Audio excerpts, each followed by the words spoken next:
नई दिल्ली में नेफ्स्कॉब के हीरक जयंती के मौके पर समारोह का आयोजन किया गया, जिसे केंद्रीय गृह मंत्री अमित शाह ने संबोधित किया। शाह ने कहा कि पीएम मोदी के नेतृत्व में सहकारी बैंकों के आधुनिकीकरण और कार्य क्षमता का निरंतर विकास हो रहा है। शाह ने और क्या कुछ कहा, आइए आपको सुनाते हैं। मित्रों, हीरक जयंती किसी भी संस्था की मनाई जाती है तो उसके दो प्रमुख उद्देश्य होते हैं। एक तो 60 साल में संस्था ने अपने क्षेत्र में जो योगदान किया है, वो योगदान को एक प्रकार से जनता के सामने रखना और इसकी उपलब्धियों को भी जनता के सामने रखना।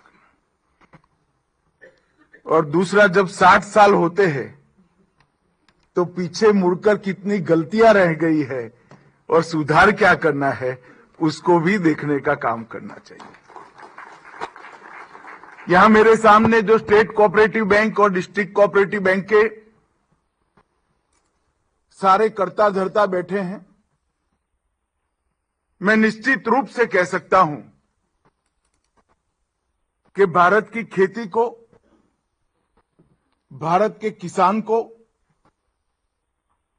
और भारत के गांव को आजादी के 75 साल की जो यात्रा इसने सफलतापूर्वक पारित करी है, उसमें अगर पैक्स, डिस्ट्रिक्ट कोऑपरेटिव बैंक और स्टेट कोऑपरेटिव बैंक का एक त्रिस्तरीय ढांचा न होता तो ये असंभव होता और किसानों के लिए बड़ा तकलीफदेह हो।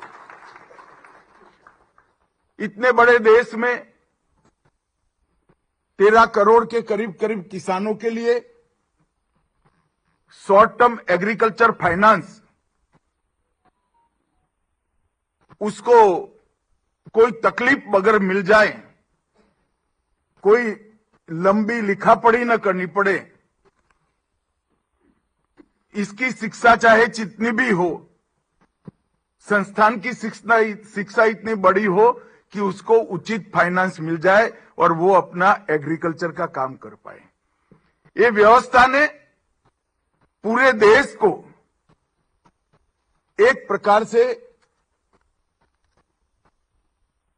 पूरे देश के किसानों को और पूरे देश के एग्रीकल्चर सेक्टर को नए प्राण पूरने की काम किया है।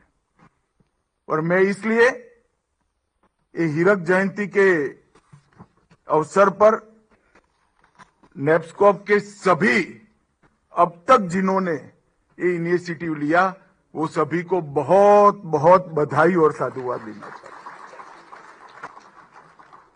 नहीं केवल स्टेट कोऑपरेटिव बैंक और डिस्ट्रिक्ट कोऑपरेटिव बैंक ने शॉर्ट टर्म एग्रीकल्चर फाइनेंस की चिंता की है,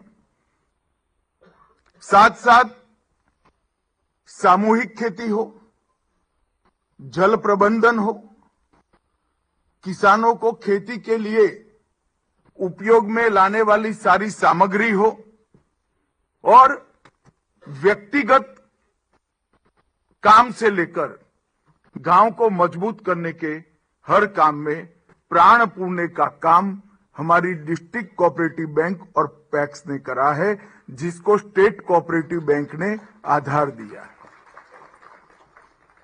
आज हमारा देश सहकार से समृद्धि और समृद्धि से संपूर्णता की ओर जाना चाहता है। मैं जब सहकार से समृद्धि का नारा का जिक्र करता हूं, तब सहकारिता मंत्रालय की स्थापना का उद्देश्य भी इसके अंदर समाहित है।